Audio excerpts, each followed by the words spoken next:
ஓசூர் அருகே தேர்தல் பறக்கும் படை அதிகாரிகள் நடத்திய வாகன சோதனையின் போது பெங்களூரு விமான நிலையத்திலிருந்து ஓசூரில் உள்ள தனியார் நிறுவனத்திற்கு வாகனத்தில் கொண்டு சென்று சுமார் 6 கோடி ரூபாய் மதிப்புள்ள தங்க நகைகளின் ஆவணங்கள் குறித்து அதிகாரிகள் சோதனை நடத்தினர்.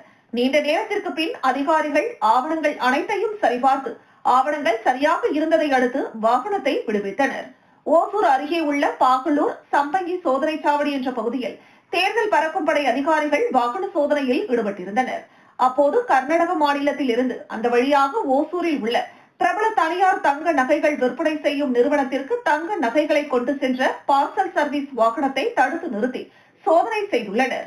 அப்போது அந்த வாகனத்தில் வந்தவர்கள் பெங்களூரு விமான நிலையத்தில் உள்ள லாஜிஸ்டிக்கில் இருந்து தங்க நகைகளை ஓசூரில் உள்ள தனியார் நிறுவனத்திற்கு எடுத்து செல்வதாக கூறியுள்ளனர். தங்க நகைகளுக்கான ஆவணங்கள் அனைத்தும் வாகனத்தில் இருந்தும் பெட்டிகளில் உள்ளது எனவும் தெரிவித்துள்ளனர்.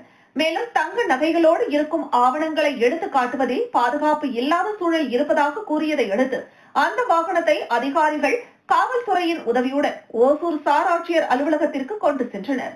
அதனைத் தொடர்ந்து ஓசூர் சார் ஆட்சியர் அலுவலகத்தில் அந்த வாகனத்தில் தங்க நகைகள் இருந்த பெட்டிகளை திறந்த தனியார் நிறுவன ஊழியர்கள் தங்க நகைகள் எடுத்து செல்வதற்கான உரிய ஆவணங்களை அதிகாரிகளிடம் ஒப்படைத்தனர்.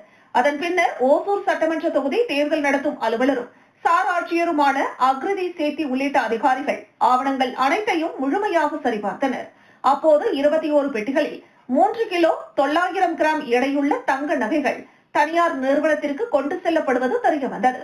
ஆவணங்கள் அனைத்தும் சரியாக இருந்ததை அடுத்து அந்த வாகனத்தை அதிகாரிகள் விடுவித்தனர்.